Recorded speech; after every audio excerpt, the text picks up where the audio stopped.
ආයුබෝවන් කියලා පිළිගන්නවා අපේ YouTube channel එකට. අපේ YouTube channel එක subscribe කරලා නැත්නම් ධම්ම subscribe කරන්න. ඉතින් ඔන්න අද ගෙනල්ලා තියෙන්නේ විභාග ප්‍රතිඵල ගැන විශේෂ දැනුම් දීමක්. ඊට කලින් ඔයාලට කියන්න දෙයක් තියෙනවා. ඒක තමයි උසස් පෙළ ප්‍රතිඵල ලැබුණු වහාම ඔයාගේ phone එකට normal message එකක් විදියට ගෙන්න ගන්න. ඔයාට කරන්න තියෙන්නේ මේ වීඩියෝ එකට like එකක් දාලා channel එක subscribe කරන්න විතරයි. ඉතින් ඊට පස්සේ අපි අපේ කමියුනිටි එකට සම්බන්ධ කරගන්නවා. ඒක හරහා ඔයාට එක්සෑම් රිසල්ට් ආපු ගමන් දැනගන්න පුළුවන් විනාඩියක් වගේ පොඩි කාලයක් ඇතුළත. ඊට අමතරව ඔයාට පුළුවන් අපි එවන ලින්ක් එක හරහා තප්පර 5ක් වගේ පොඩි කාලයක් ඇතුළත ඔයාගේ එක්සෑම් රිසල්ට් එක බලා ගන්න. ඉතින් උසස් පෙළ ප්‍රතිඵල විභාග දෙපාර්තමේන්තුවෙන් දාන වෙබ්සයිට් එකෙන් බැලුවොත් විනාඩි 30ත් විනාඩි 45ත් වගේ කාලයක් යනවා. අපේ වෙබ්සයිට් එක කරහා බැලුවොත් ඔයාලට තප්පර 5ක් වගේ පොඩි කාලයක් ඇතුළත ඔයාගේ එක්සෑම් රිසල්ට් එක බලලා ඒක ස්ක්‍රීන්ෂොට් එකක් ගහලා ඔයාට පුළුවන් ඒක PDF එකක් විදියට ඩවුන්ලෝඩ් කරගන්න රිසල්ට් ෂීට් එකක් විදියට. ඉතින් ඔයාට කරන්න තියෙන්නේ මේ වීඩියෝ එකට like එකක් දාලා channel එක subscribe කරන්න විතරයි. ඊට පස්සේ අපි අපේ community එකට නිකම්ම join කරගන්නවා. ඉතින් ඒක අරහා පුළුවන් ඔයාට මේ අවස්ථාව සලහා සම්බන්ධ වෙන්න. ඉතින් අපි ඊයේ වීඩියෝ එකක් දැම්මා. ඔයාට ඒක බලා ගන්න පුළුවන්. මම පල්ලෙහා link එක දාලා තියන්නම්. අපි විභාග දෙපාර්තමේන්තුවට කෝල් එකක් දීලා රිසල්ට් එන දවස අහුව. ඉතින් රිසල්ට් එන දවස විදියට ඒගොල්ලෝ කිව්වේ අප්‍රේල් මාසයේ පළවෙනි සතිය ඇතුළත තමයි රිසල්ට් එක දෙන්නේ කියලා. ඉතින් මම අහපහු වෙන නම්බර් එකකින් කෝල් කරාම ඒගොල්ලෝ කිව්වේ උසස් පෙළ ප්‍රතිඵල 3 වෙනි සතියේ ගැන අවසාන සතියේ දෙන්නම් කියලා. ඉතින් ඔන්න ඔය ගැටලුව මතුවලා තියෙනවා. මම මගේ එක නම්බර් එකකින් කෝල් එකක් ගත්තම කිව්වේ ඒගොල්ලෝ අප්‍රේල් මාසයේ පළවෙනි සතිය දෙනවා කියලා. ඉතින් මම අනිත් නම්බර් එකකින් කෝල් එකක් ගැහුවම ඒගොල්ලෝ කතා කරාම කිව්වේ හැබැයි කතා කරේ වෙන කෙනෙක්. ඉතින් ඒ වෙන කෙනා කිව්වේ අප්‍රේල් මාසයේ අවසාන සතිය දෙනවා කියලා. පළමු කෝල් එකෙන් ගත්තම ගෑනු කෙනෙක් තමයි කතා කරේ. යා කිව්වේ පළවෙනි සතිය දෙනවා කියලා. ඉතින් දෙවෙනි කෝල් එක ගත්තම කතා කරේ පිරිමියෙක් කෙනෙක්. එයා කිව්වේ අවසාන සතිය දෙනවා කියලා. ඉතින් උසස් පෙළ ළමයි මේ දවස්වල එක්සෑම් රිසල්ට් එනකන් තමයි බලාගෙන ඉන්නේ. ඉතින් ගොඩක්ම පීඩනයකින් තමයි ඉන්නේ මේ උසස් පෙළ ළමයි එක්සෑම් රිසල්ට් එක නැති එකට.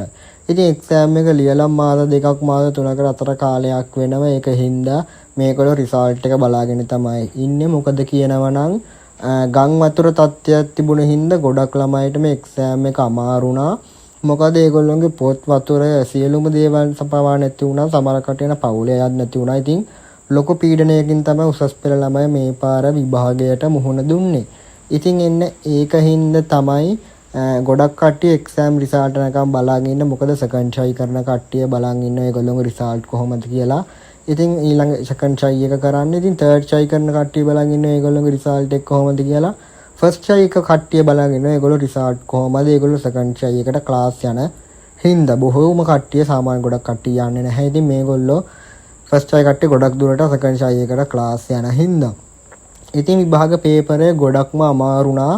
ඉතින් ඒක ඔයාලා දන්න ඇති. ඊට අමතරව මේ පාර ගොඩක් කට්ටිය හිතුව උසස් පෙළ විභාගය ලේසි වෙයි කියලා. මොකද ගම් වතුර තත්ත්වයත් එක්ක. ඉතින් ඒක හැමුනේ නෑ. මොකද කියනවනම් ගම් වතුරට මාස 3ක් 4ක් අතර කාලයක් තියලා තමයි පේපර් එක නිර්මාණය කරේ. එතකොට ගම් වතුර පේන තෙක් මානකවත් තිබුණේ නැහැ. ඒක හින්දා ගොඩක් අය හිතුවේ එක්සෑම් එක ලේසි වෙයි කියලා.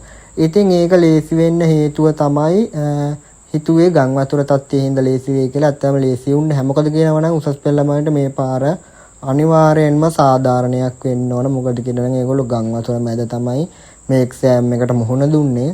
ඒ වගේම මේගොල්ලෝ අනිවාර්යයෙන්ම කඩේම් ලකුණු මට්ටම අඩු කරන්නත් ඕනේ. ඉදිරියේදී කඩේම් ලකුණුත් මේගොල්ලෝ ලබා දෙයි. ඒක හින්දා දිගටම channel එකත් එක්ක රැඳෙලා ඉන්න කියලා කියනවා. ඉතින් උසස් පෙළ විභාගයේ අමාරු වුණාට මේගොල්ලෝ කඩේම් ලකුණු සහ ඉසෙට් කෝ එක අනිවාර්යයෙන්ම අඩු කරන්න ඕන. කැම්පස් බණ ලකුණු මට්ටම ගොඩක් දුරට මේගොල්ලෝ අඩු කරන්න ඕන. මොකද කියනවනම් ගොඩක් ළමයින්ට මේ පාර ලොකු අසාධාරණයක් වුණා. මොකද කියනනම් ඒගොල්ලෝ සමහර කට්ටියක පොත්පත් නැති වුණා. සමහර කට්ටිය ක්ලාස් යන්න බැරි වුණා. සමහර කට්ටිය ඒගොල්ලෝගේ පවුලේ ඉන්න හිටින්න තැනක්වත් සමහර කට්ටියන ගොඩක් දුරට නැහැ. ඒගොල්ලොන්ට තාමත් නැහැ. ඉතින් පවුලේ පවා ගොඩක් කට්ටිය යන නැති වෙලා මානසික පීඩනයක් ඇතුලේ තමයි මේගොල්ලෝ එක්සෑම් එකට මුහුණ දුන්නේ. ඒක හින්දා අනිවාර්යෙන්ම මේ පාර උසස් පෙළ ළමයින්ට විශාල සාධාරණයක් වෙන්න ඕන.